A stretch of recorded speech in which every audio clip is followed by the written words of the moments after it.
네, 안녕하세요. 오늘 올려드리는 영상은 도대체 판매가를 얼마로 정해야 되느냐, 뭐 2배수로 해야 되느냐, 1.5배수로 해야 되느냐. 근데 결론부터 말씀드리자면 사실 판매가를 저희가 딱 정해놓고 할 수는 없어요. 뭐 얼마로 정해놓고 판매한다고 해도 경쟁사들이 가격 변동이 분명히 있기 때문에 어떤 경쟁 강도나 여러 가지 요인들로 인해서 저희가 판매가를 딱 정해놓고 갈 수는 없습니다. 하지만 중요한 거는 내가 얼마가 남는지, 그러니까 이제 순이익이 얼마인지는 알고 가셔야 되겠죠. 순이익 계산하는 방법을 간단하게 이제 엑셀로 만드는 거 좀 설명드리고 그 파일을 좀 공유를 해드리도록 하겠습니다. 네, 먼저 들어가야 될 내용은 이제 뭐 상품명이 있겠죠. 상품명. 예를 들어서 뭐 티라이트라고 치죠. 그 다음에 또 들어가야 되는 내용이 이제 얼마에 파는지 판매가가 있어야 되겠죠. 뭐 예를 들어서 뭐 3만 원이다. 그 다음에 이제 또 들어가야 될 내용이 내가 얼마에 사왔는지, 뭐 원가 혹은 매입가를 적어주시면 되고, 예를 들어서 뭐 15,000원이다. 이렇게 적어주시고요. 그 다음에 마켓 수수료가 있죠. 마켓 수수료 같은 경우는 이제 판매가 기준입니다. 그래서 판매가 3만원 곱하기 스마트 스토어냐, 옥션이냐, 지마켓이냐, 이런 마켓에 따라서도 수수료가 다르고요. 또 카테고리에 따라서도 수수료가 다릅니다. 그거는 이제 마켓과 그 해당하는 카테고리에 나온 그 설명이 있기 때문에 그걸 좀 참고를 해주시고요. 기본적으로 옥션 지마켓 11번가의 일반적인 카테고리는 대략 한 13%입니다. 여기다 13% 곱해주시면은 딱 수수료가 나와요. 예를 들어서 스마트 스토어다. 그럼 스마트 스토어는 기본적으로 6% 정도를 보니까 6% 이렇게 기입을 해주시면 돼요. 이 수식을 나중에 필요에 따라서 바꿔주시면 됩니다. 그 다음에 이제 들어가야 되는 게 뭐가 있죠? 부가세가 있습니다. 부가세. 부가세 같은 경우는 판매가 부가세에 매입가 부가세를 뺀 그 차익인 건데요. 이거는 어떻게 하냐면은 판매가 빼기 매입가에 곱하기 10% 하시면 됩니다. 물론 이제 이게 일반가세자냐 간이가세자냐에 따라서 좀 다른데, 지금 이거는 일반가세자 기준이고요. 이따가 다 끝나고 나서 간이가세자는 시트 2에 간단하게 바꿔서 올려드리도록 할게요. 그 다음에 이제 또 들어가야 되는 게 뭐가 있죠? 포장비가 있죠.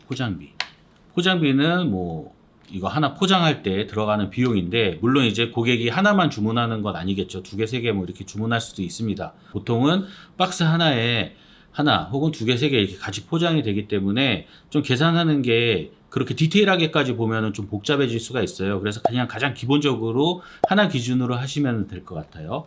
그래서 뭐 예를 들어 박스가 200원이다. 그럼 200원 기입해 주시면 되겠고요. 그 다음에 들어가야 되는 거는 택배비가 들어가야 됩니다.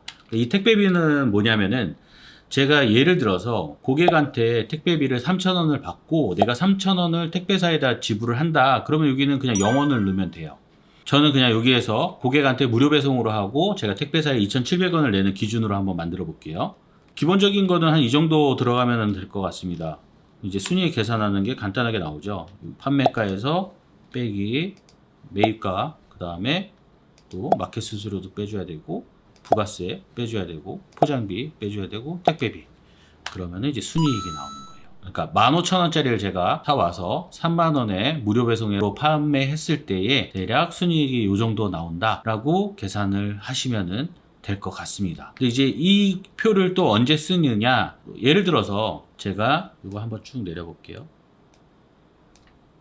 어떤 기업에서 저희한테 대량 주문 들어올 때가 있겠죠. 그럴 때는 보통 기업에서 전화를 해서 직거래를 하는 경우들이 많습니다. 뭐 견적서도 받아야 되고 세금 계산서도 받아야 되고 하기 때문에. 근데 이제 보통 그런 경우에는 그 기업에서는 일정 할인을 해주는 걸 원해요. 근데 내가 도대체 얼마까지 할인을 해줘야 되나, 이거에 대한 고민을 가질 수도 있습니다. 예를 들어서 100개를 주문한다고 하는데 이거 그대로 3만 원에 판다고 하면은 아마 다른 경쟁사에서 주문을 하게 될 거예요. 그래서 간단하게 그런 전화를 받으실 때 계산할 때에도 요 표를 활용하시면 좋겠죠. 판매가 예를 들어서 100개를 한다라고 했을 때는 내가 2만 원으로 적용을 하면은 얼마가 남는지 보실 수가 있어요. 그런데 여기 순이익이 2만 원으로 했을 때는 마이너스 1,000원이네요. 하지만 여기에서 저희가 제외해야 되는 게 마켓 수수료는 따로 안 들어가는 거죠. 바로 직거래이기 때문에. 그럼 0% 잡으시면은 순이익이 1,600원이구나. 그런데 여기에 이제 또 포장비도 있겠죠. 포장비도 보통 이런 경우에는 100개를 주문한다라고 했을 때에 포장을 개별 포장할 수도 있지만 그냥 박스채로 나가는 경우 있겠죠. 그럴 때는 포장비가